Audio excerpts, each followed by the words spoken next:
یوں اللہ بڑا کریم ہے، وہ توبہ قبول کرنے والا ہے۔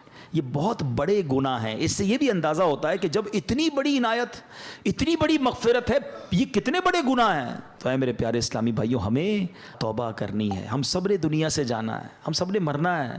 قبرستان بھی جانا سنت ہے نا، نہیں گئے تو ابھی آپ جائیے گا۔ یہ قبرستان جانا بھی ہمارے لیے عبرت کا سامان ہے، اسی لیے بھیجا گیا۔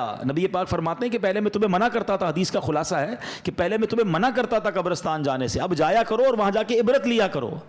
قبریں جا کر دیکھے تو صحیح، کچھ تو خیال کریں کہ یہی میری 2 گز کی زمین میرا بھی ٹھکانہ ہے۔ اتنے بڑے گھر ہو، بڑا ہوادار گھر ہو، ویسٹ اوپن ہو، ایئر کنڈیشن ہو، نرم بستر ہو، یار لائٹ جائے تو UPS بھی ہونا چاہیے، اسٹینڈ بائی جنریٹر بھی ہونا چاہیے۔ ایک رات بغیر پنکھے کے جس کو نیند نہیں آتی، قبر میں سانپ اور بچھو آ گئے تو کیا بنے گا؟ قبرستان جا کر دیکھے تو صحیح۔ آپ کو پتہ ہے آج کلفٹن کے علاقے میں آؤ، بلڈنگ دیکھ کے اندازہ ہو جاتا ہے سارے پیسے والے رہتے ہیں بھائی، 10 کروڑ کا فلیٹ ہے۔ ادھر بنگلے والے رہتے ہیں، یہ بڑے علاقے والے لوگ ہیں۔ غریب علاقے میں جاؤ تو گھر دیکھ کر پتہ چل جاتا ہے کہ مکین غریب ہے۔ دنیا میں مکان دیکھ کر مکین کا اندازہ ہو جاتا ہے، قبرستان میں قبر دیکھ کر اندازہ نہیں ہوتا۔ ہر قبر کی الگ کہانی ہے، ہر قبر کی الگ اسٹوری ہے۔ حدیث پاک میں فرمایا قبر 2 طرح کی ہوتی ہے، دیر از نو تھرڈ کیٹیگری۔ ہماری دنیا میں بہت ساری کیٹیگریز ہیں، فلیٹ الگ ہوتے ہیں، بلڈنگیں الگ ہوتی ہیں، بنگلو الگ ہوتے ہیں، مکان الگ ہوتے ہیں، جھونپڑیاں الگ ہوتی ہیں، روڈ پہ سونے والے الگ ہوتے ہیں۔ ہمارے شاید 50-60 کیٹیگری بن جائیں گی، middle class, upper middle class, lower middle class, elite class, VIP class, بہت ساری کلاسیں لوگ منا رہے ہوتے ہیں۔ دیر is only 2 classes in the graveyard۔ سنو غور سے، قبرستان جاتے ہو نا، نبی پاک علیہ السلام فرماتے ہیں قبر 2 طرح کی ہوتی ہے۔ تیسری کیٹیگری نبی پاک نے بیان نہیں فرمائی۔ کیا فرمایا؟ فرمایا یا تو جہنم کے گھڑوں میں سے ایک گھڑا ہوتی ہے، یا تو جنت کے باغوں میں سے ایک باغ ہوتی ہے۔ عربی میں حدیث سن لو، انما القبر روضۃ من ریاض الجنہ۔ کتنا پیارا جملہ ہے، ریاض الجنہ سنا نا جب مدینہ پاک میں، اس حدیث میں بھی اس لفظ کو استعمال فرمایا، انما القبر روضۃ من ریاض الجنہ۔ قبر جنت کے باغوں میں سے ایک باغ ہے، یا دیر از سیکنڈ آپشن، فرمایا او حفرۃ من حفر النار، یا جہنم کے گھڑوں میں سے ایک گھڑا۔ ایک سوال کرنا چاہتا ہوں، سچا جواب دینا، مجھے نہیں دینا، اپنے آپ کو دینا ہے۔ میں بھی اپنے آپ سے سوال کرتا ہوں، آپ سب بھی اپنے آپ سے سوال کریں، اور سچا ایمانداری والا جواب۔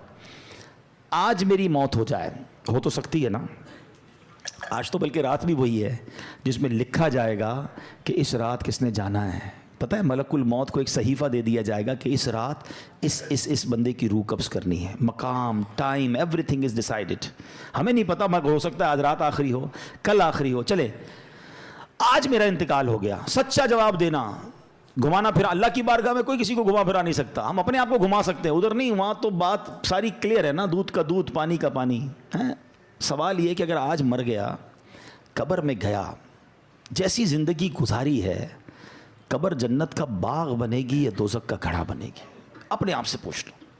اگر تو دل سے جواب آ رہا ہے کہ ہاں یار نماز پابندی سے ہیں، گناہ کی عادت نہیں ہے، تلاوت قرآن بھی ہے، میری آنکھیں بھی گناہ نہیں کرتی ہیں، میں کسی کو دکھ بھی نہیں دیتا ہوں، حرام روزی بھی نہیں کماتا ہوں، بے حیائی بھی نہیں کرتا ہوں، ماں باپ بھی میرے راضی ہیں، اللہ کرے ایسا کوئی اللہ کا ولی یہاں بیٹھا ہو جس کے دل سے سچی آواز آ جائے کہ جناب اپنا تو بیڑا پار ہے۔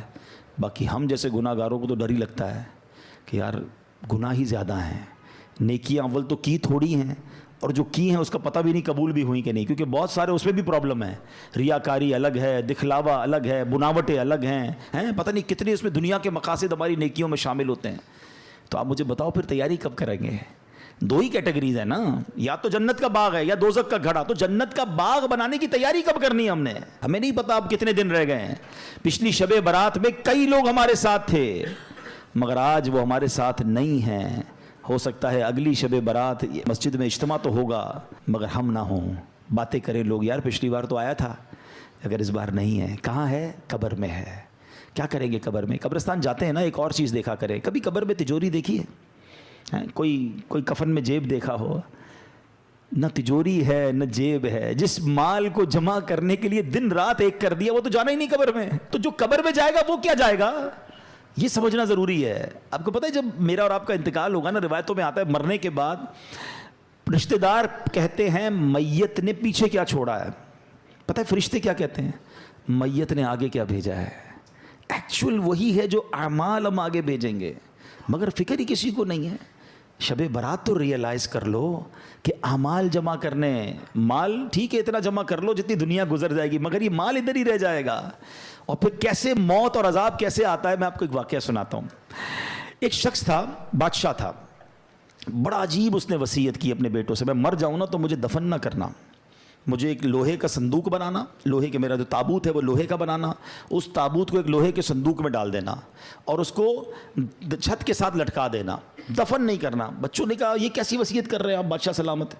کہتا میں یہ وصیت اس لیے کر رہا ہوں کہ میں قبر میں جاؤں ہی نا، جب قبر میں جاؤں گا نہیں تو عذاب بھی نہیں ہوگا. ہیں اس کی اپنی منطق تھی. تو مرا تو بچوں نے اس کی وصیت پر عمل کیا، لوہے کا تابوت بنایا، اس کو تالا لگایا، اس کو لوہے کے صندوق میں ڈالا، اس کو بھی تالا لگایا، پھر زنجیر سے اس کو لٹکا دیا چھت کے ساتھ. تو کہتے ہیں جب یہ سب ہو گیا تو ابھی کمرہ بند کیا، رات ہوئی تو کمرے سے آوازیں آنے لگی، سب پریشان کہ تابوت بھی بند، اس پر بھی تالا، صندوق پر بھی تالا، وہ تو لٹکا ہوا پر لیکن اوپر سے بڑی خوفناک آوازیں آ رہی.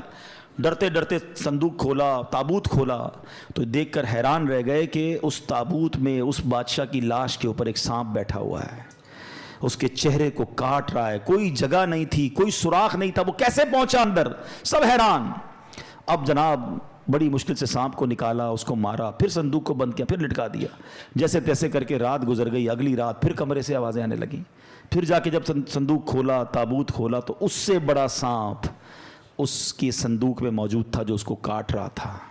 اللہ اکبر. پھر اس سانپ کو باہر نکالا، سانپ کو مارا، پھر تالا لگایا، پھر لٹکا دیا. اگلی رات پھر آوازیں، جب دیکھا تو پتہ چلا کہ اب تو اندر آگ بھڑک رہی ہے. اب بچوں کو سمجھ آ گئی کہ ہم کچھ بھی کر لیں یہ عذاب ہی ہے، اس سے چھٹکارا نہیں ہے. وہ بادشاہ کی لاش کو نکالا اور قبر میں دفنا دیا. اے میرے پیارے اسلامی بھائیوں، یہ سمجھنی ہے بات. ہو رہی ہے عمر بسلے برف کم، چپ کے رفتہ رفتہ دم بدم. برف والے کو بیچتے ہوئے دیکھا ہے؟ برف جس کے ہاتھ میں ہو اس کو بڑی ٹینشن ہوتی ہے. ایک بزرگ کہتے ہیں میں نے زندگی کا راز ایک برف والے سے سیکھا.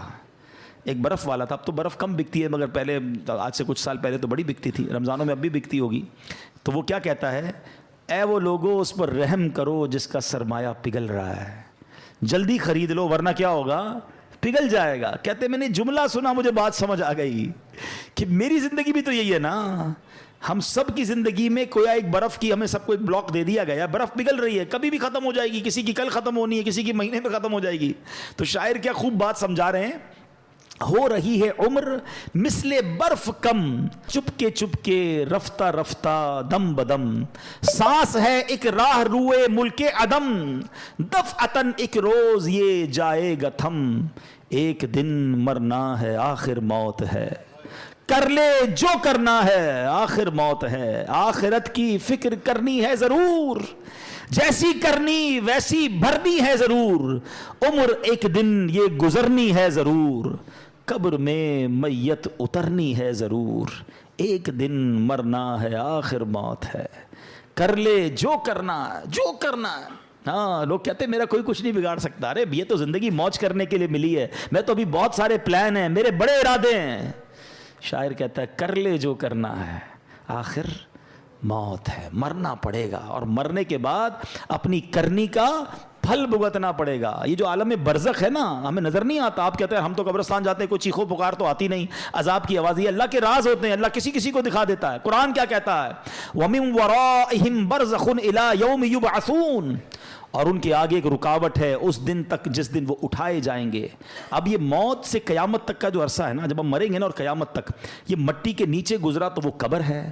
کسی کو شیر نے کھا لیا تو اس شیر کا پیٹ جو ہے نا وہ اس کے لیے قبر ہوگی. کوئی سمندر میں ڈوب گیا تو وہی قبر سمجھی جائے گی. تھوڑے دنوں پرانی بات ہے نا، $2.5 لاکھ دے کر گئے تھے نا سمندر کے اندر. کتنے پیسے خرچ کیے؟ کروڑوں روپے. ہزاروں فٹ نیچے گئے کیونکہ وہاں موت لکھی تھی. یعنی کروڑوں روپے خرچ کر کے اس جگہ پہنچے کہ جہاں موت لکھی ہوتی. انسان پہنچتا ہے وہاں پر. ہاں ہمارا وقت بھی ڈیسائیڈڈ ہے، ہماری جگہ بھی ڈیسائیڈڈ ہے. ایک بار حضرت سلیمان علیہ السلام کا واقعہ ہے کہ آپ کے ساتھ ایک آپ کا ساتھی بیٹھا تھا، ملک الموت آئے. حضرت سلیمان کی ہواؤں پر بھی حکومت تھی، آپ کے چرند و پرند پر بھی حکومت تھی. تو ملک الموت آئے اور اس بندے کو بڑا گھور کے دیکھ رہے تھے. ملک الموت تو چلے گئے تو حضرت سلیمان نے کہا کہ پتہ یہ کون تھے؟ کہا کون تھے؟ کہا ملک الموت تھے.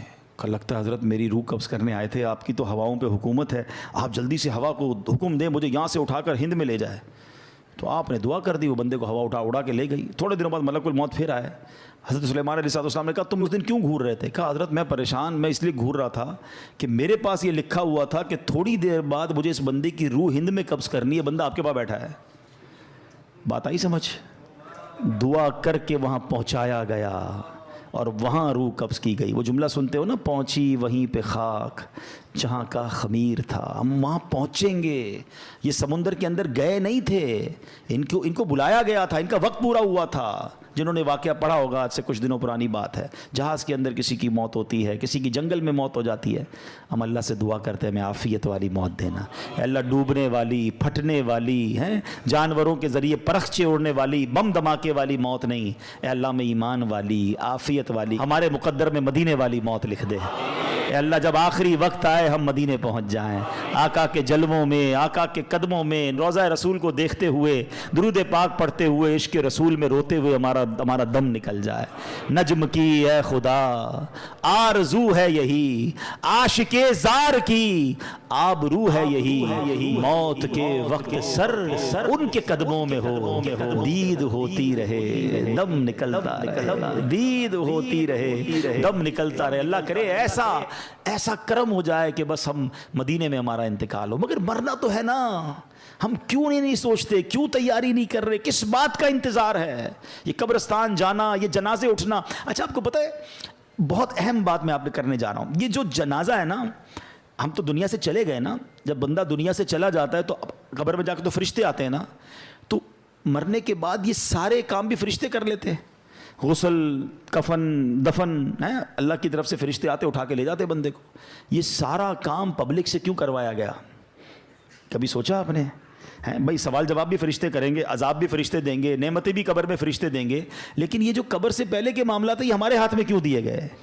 یہ پریکٹیکلی پبلک کو دکھایا جانا ہے کہ دیکھو غسل ہو رہا ہے, دیکھو کفن ہو رہا ہے, یہ تمہاری حقیقت ہے. دیکھو یہ میت اب اپنا ہاتھ بھی نہیں اٹھا سکتی, اپنے آپ کے اوپر مکھی بیٹھے وہ بھی نہیں اڑا سکتی, اور پھر یہ قبر میں ڈالا جا رہا ہے, پھر قبر کو بند کیا جا رہا ہے, ایک سوراخ بھی نہیں چھوڑنے دیتے. ہم آواز لگاتے ہیں بھائی ذرا ادھر بھی پتھر لگاؤ, سوراخ ہو گیا, نظر آ رہا ہے.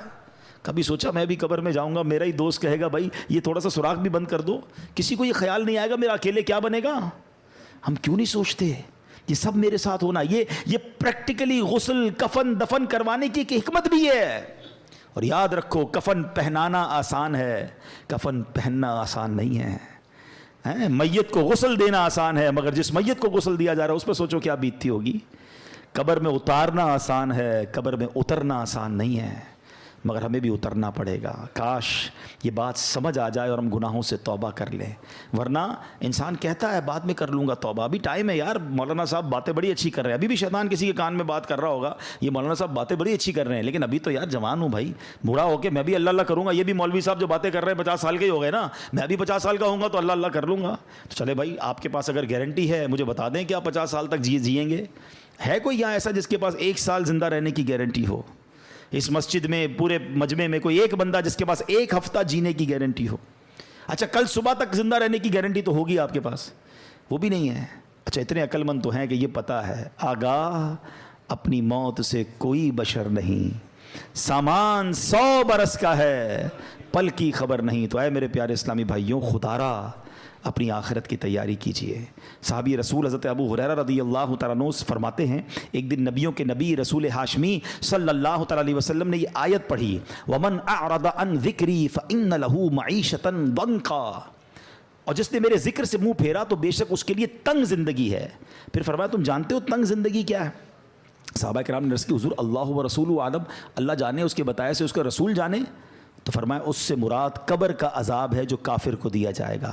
اس ذات کی قسم جس کے قبضے میں میری جان ہے, قبر میں غیر مسلم پر 99 تنین مسلط کیے جائیں گے. نبی پاک فرماتے ہیں کیا تم جانتے ہو تنین کیا ہے؟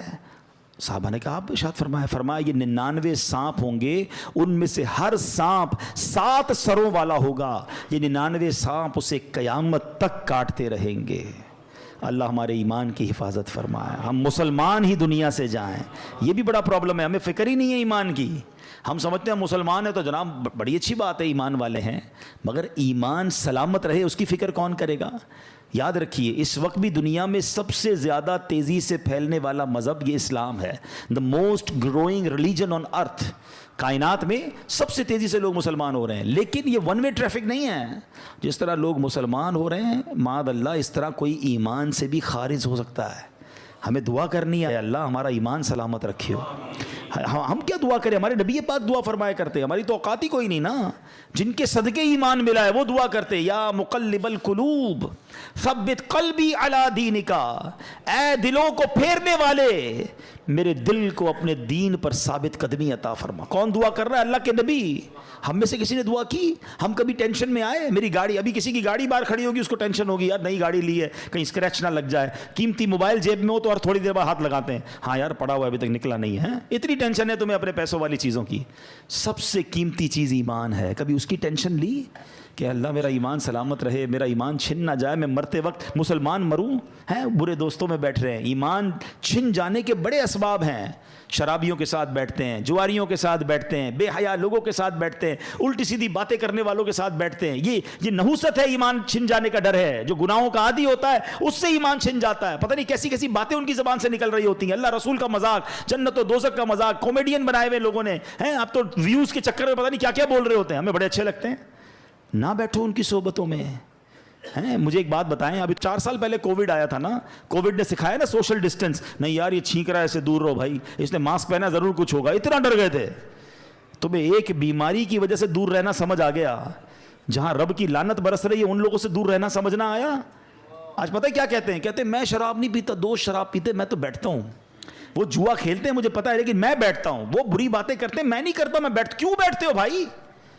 آپ کو پتہ ہے جہاں رب کی طرف سے لعنت برس رہی ہے ادھر بیٹھے ہوئے ہو. کیا مجھ پر عذاب الہی نہیں آ جائے گا؟ کیوں سمجھ نہیں آتی؟ 2 اور 2 4 والی باتیں. کسی بلڈنگ میں آگ لگ جائے، اس بلڈنگ میں رہتے ہیں ہم، یار نیچے آگ لگی ہے نا، اوپر تو نہیں لگی، پوری بلڈنگ خالی ہو جاتی ہے.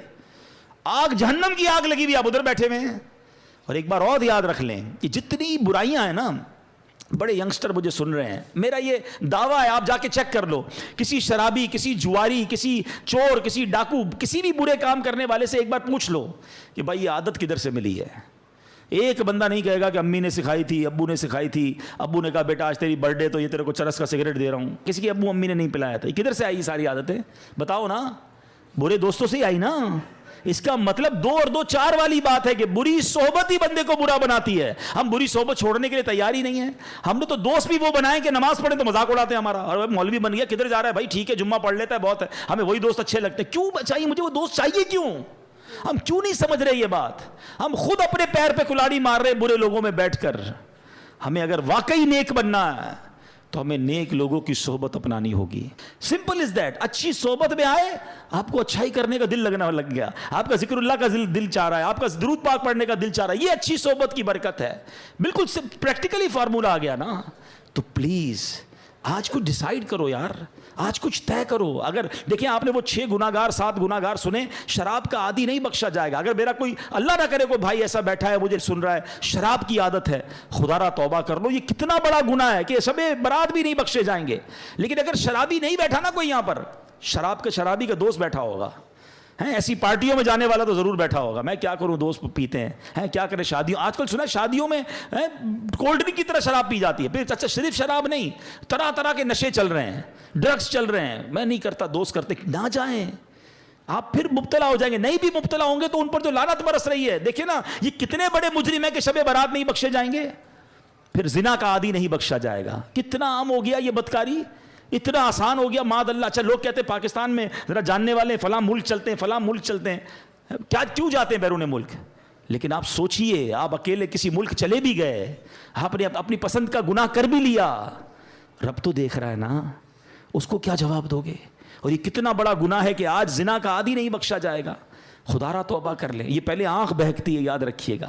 یہ جو موبائل فون ہمارے ہاتھ میں ہے نا، یہ جنت میں بھی لے جا سکتا ہے، یہ جہنم میں بھی لے جا سکتا ہے. اسی موبائل فون سے وہ کچھ دیکھ رہے ہیں کہ پہلے آنکھ بہکتی ہے، پھر دل بہکتا ہے، پھر شرمگاہ بہکتی ہے. توبہ کریں. ایسی بے حیا دوستوں میں، بے حیا لڑکیوں سے دوستیاں، ان سے فون پہ بات چیت ساری رات. کیا کر رہے ہیں بھائی؟ کیوں اپنی زندگی کو برباد کر رہے ہیں؟ اللہ کو کیا جواب؟ سب بخشے جائیں گے، کہیں ہم نہ رہ جائیں. ان چیزوں سے. اچھا یہ پتہ کیوں؟ کیونکہ صحبت ہی وہی ہے نا. ہم بیٹھتے ہی ادھر گرل فرینڈ بوائے فرینڈ کی باتیں ہوتی ہیں, جدھر ذکر ہی یہ ہو رہا ہوتا ہے. مجھے ایک بات بتائیں, رائٹ ناؤ کسی کے ذہن میں اس طرح کی بے حیائی کا خیال آ رہا ہے؟ کیوں نہیں آ رہا؟ آپ اچھی صحبت میں بیٹھے ہیں. دس از دا فارمولا. اگر آپ چاہتے ہیں, ہم کہتے ہیں یار میں کیسے بچوں گناہوں سے, actually this is the formula کہ آپ اپنی صحبتیں اچھی کر لیں. اچھے لوگوں میں بیٹھیں گے تو خوف خدا دل میں آئے گا, گناہ سے دور ہونے کا جی چاہے گا. پھر کون سا گناہ گار نہیں بخشا جائے گا؟ ماں باپ کا نافرمان. یہ کتنی بڑھ گیا یہ پرابلم. کتنا ماں باپ کے سامنے زبان چلاتے ہیں آج کا نوجوان ہیں, ماں باپ کو ڈانٹتے ہیں. وہ دن دور ہو گئے کہ ماں باپ بچوں کو ڈانٹیں. بچے شاؤٹ کر رہے ہیں ماں باپ پر, بلکہ یہ حال ہو گیا کہ ماں باپ ڈر رہے ہیں, اپنے بچوں سے بات کرنے میں ڈر رہے ہیں کہ یار بچے کو سمجھاؤں گا تو مجھ سے لڑے گا, بیٹی کو سمجھاؤں گی تو ماں کہتی بیٹی مجھ پہ چیخے گی. تف ہے اس اولاد پر کہ جس سے ماں باپ ڈر رہے ہیں. یاد رکھو حدیث پاک میں آتا ہے, جس سے اس کے ماں باپ راضی اس سے اس کا رب راضی. جس سے اس کے ماں باپ ناراض اس سے اس کا رب ناراض. تم سے ساری دنیا راضی ہے, میرے دوست راضی, میرے رشتہ دار, میرے سارے جناب محلے والے راضی, اور ماں باپ ناراض بیٹھے ہیں.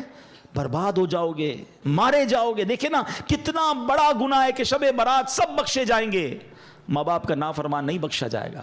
اپنے ماں باپ کو راضی کریں, ان کی رسپیکٹ کریں. خدا کی قسم اس سے بڑا خوش نصیب کون ہے کہ شب برات بھی ہے اور تمہاری ماں تمہارے پاس ہے, تمہارا والد تمہارے پاس ہے. ارے تمہارے تو وارے نیارے ہو گئے.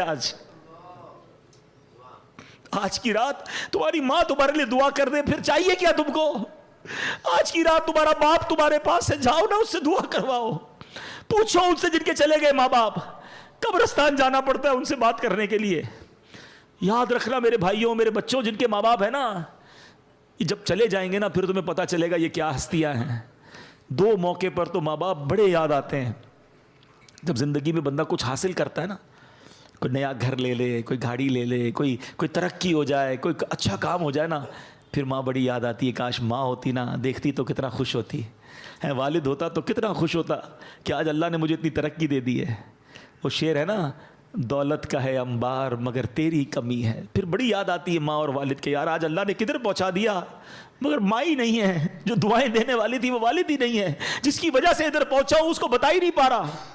ہر خوشی میں ماں باپ یاد آتے ہیں. اور ایک دوسرا موقع ہوتا ہے جب کوئی بڑا غم آ جائے نا, کوئی بڑی پریشانی آ جائے, کوئی بڑا مرحلہ آ جائے, پھر بڑے یاد آتے ہیں کہ کاش ماں ہوتی نا, اس کے قدموں میں سر رکھتا, وہ دعا کرتی, میری مشکل حل ہو جاتی. اب ماں ہے ہی نہیں, کس سے دعا کراؤں. والد ہوتا نا تو سر پہ ہاتھ رکھ کے کہتا, بے شک بوڑھا تھا مگر وہ ایک جملہ کہتا تھا, دل کو ٹھنڈ پڑ جاتی تھی کہ بیٹا گھبرا نہیں, میں ہوں. مگر اب نہ وہ سر پہ سایہ ہے, نہ وہ دعاؤں کا دروازہ ہے. اور آج ہے تمہارے پاس تو قدر نہیں کرتے ہو, ان کے پاس بیٹھتے نہیں ہو. ماں کہتی بیٹا ٹائم دو, ماں ٹائم نہیں ہے میرے پاس, اب وہ میرے پاس ٹائم نہیں, میں جا رہا ہوں دوستوں میں. وہ کام کہتے منع کر دیتے ہو ان کو. ماں باپ کی نافرمانی نہ کرنا, دنیا میں بھی برباد ہو جاؤ گے, آخرت میں بھی برباد. اب سوچے نا کتنا بڑا گناہ ہے کہ شب برات ماں باپ کا نافرمان نہیں. اچھا صرف شب برات نہیں, شب قدر کی فضیلت جب آپ سنو گے, یہ کچھ گناہ تو ایسے ہیں, یہ وہ لسٹ ہے جو ہر بڑی رات میں آپ سنتے ہو کہ فلاں سب بخشے جائیں گے, یہ نہیں بخشے جائیں گے. ہر لسٹ میں آپ کو ماں باپ کا نافرمان ملے گا. اتنا بڑا گناہ ہے, لیکن ماں باپ کو راضی نہیں کرتے. خدا را ایسا نہ کرو, چلے جاؤ ان کے پاس, ان کے پیر چومو, ان کے ہاتھ چومو, ان سے معافی مانگو, ان کو کہو کہ مجھے معاف کر دو, مجھ سے راضی رہنا. آپ ذرا سوچو یہ کتنی کمال کی ہستیاں ہیں. حدیث پاک میں آتا ہے جو اپنے ماں باپ کو محبت کی نگاہ سے دیکھے, صرف دیکھے, ذرا سننا حدیث کو, محبت کی نگاہ سے دیکھے, اللہ حج مقبول کا ثواب عطا فرماتا. صحابی نے عرض کی حضور وَإِن نَظَرَ كُلَّ يَوْمٍ مِئَةَ مَرَّةٍ, حضور کوئی 100 بار دیکھے. اللہ کے حبیب فرماتے اللہ اکبر و اطیب, کوئی 100 بار دیکھے, اس کا مطلب یہ ہوا کوئی 100 بار دیکھے, اللہ 100 حج کا ثواب عطا فرماتا. اب میرا سوال ہے آپ سے, صرف دیکھنے پر حج کا ثواب ہے, خدمت پر ثواب کتنا ہوگا؟ پیر دبانے پر ثواب کتنا ہوگا؟ دوائی لانے پر ثواب کتنا ہوگا؟ ویل چیئر چلانے کا ثواب کتنا ہوگا؟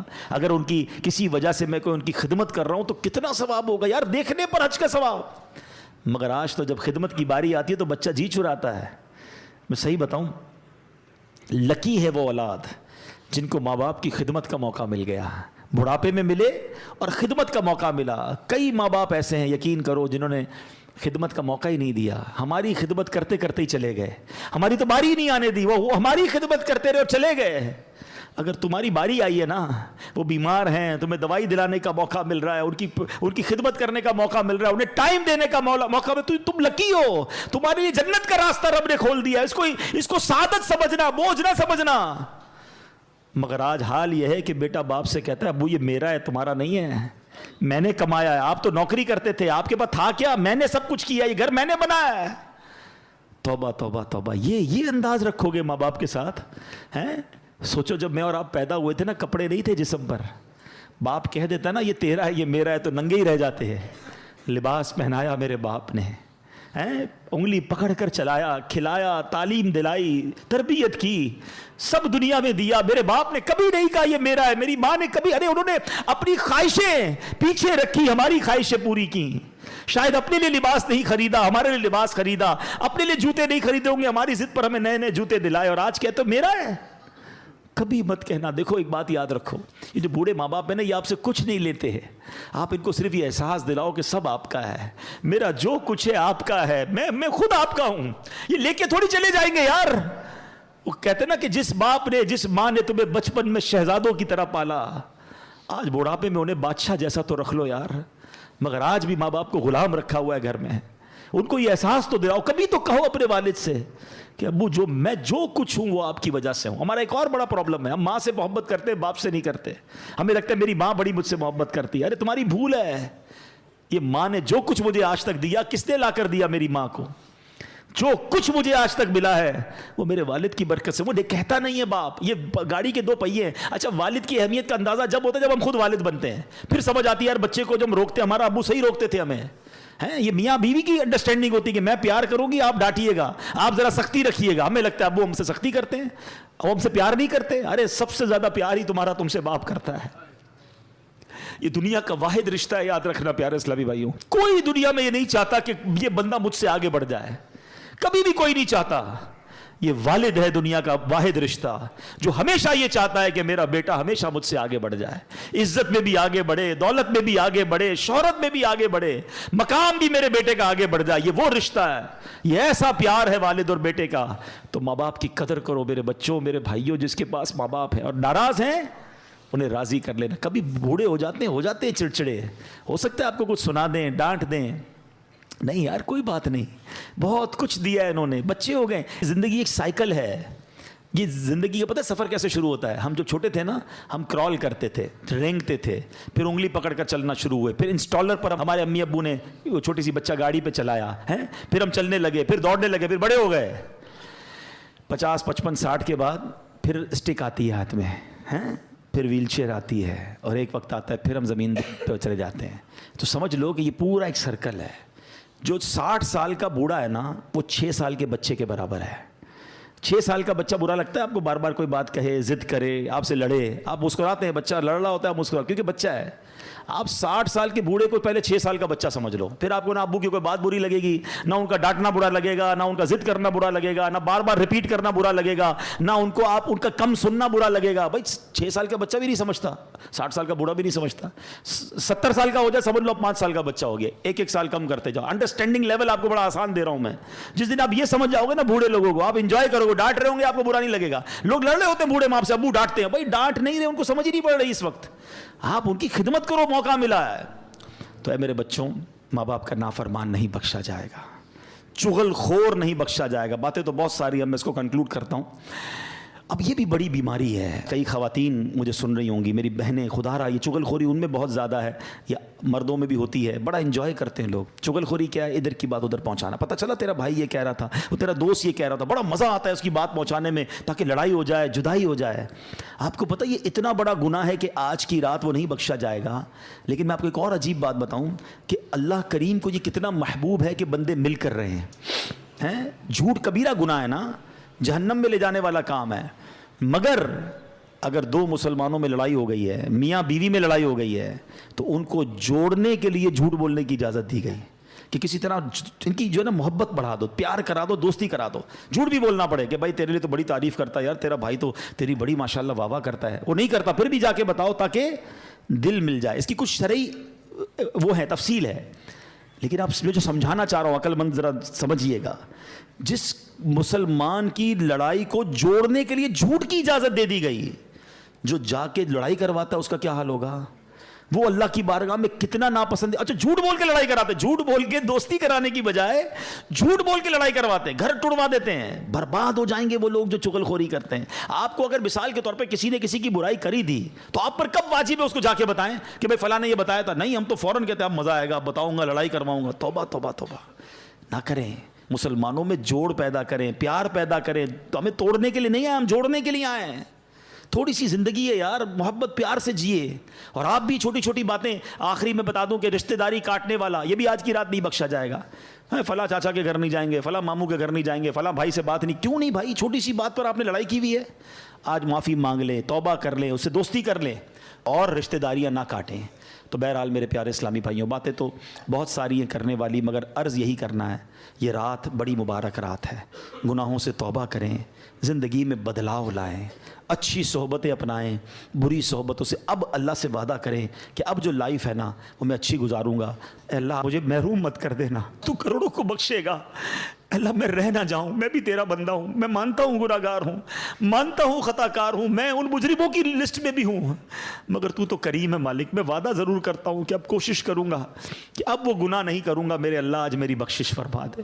اللہ سے دوستی کر لو, آ جاؤ. اور دعوت اسلامی کا ماحول ہے جو ہمیں گناہوں سے بچا کر آخرت کی یاد دلاتا ہے. اس ماحول سے وابستہ رہیں. ہر جمعرات کو اس طرح کے بیان ہوتے ہیں, ذکر ہوتے ہیں, دعا ہوتی ہے, مغرب سے عشاء بیان ہوتا ہے. اب اس میں آیا کریں. ہم تو بڑے لکی ہیں, ہمارے پاس مدنی چینل موجود ہے. جب موقع ملے گھر پہ مدنی چینل دیکھیں, ایسے بیانات سنیں, اپنے گھر والوں کے ساتھ بیٹھ کر سنیں. انشاءاللہ سب کے دلوں پر اثر ہوگا. جو گھر کی خواتین ہیں ان کو اسلامی بہنوں کے اجتماع میں بھیجیں. دعوت اسلامی کا تو پورا سسٹم ہے نا, آپ اس کا ساتھ دیں.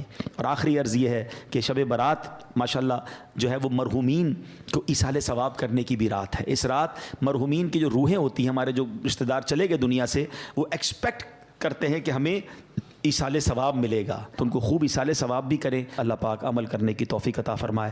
آمین بجاہ النبی الامین صلی اللہ علیہ وسلم.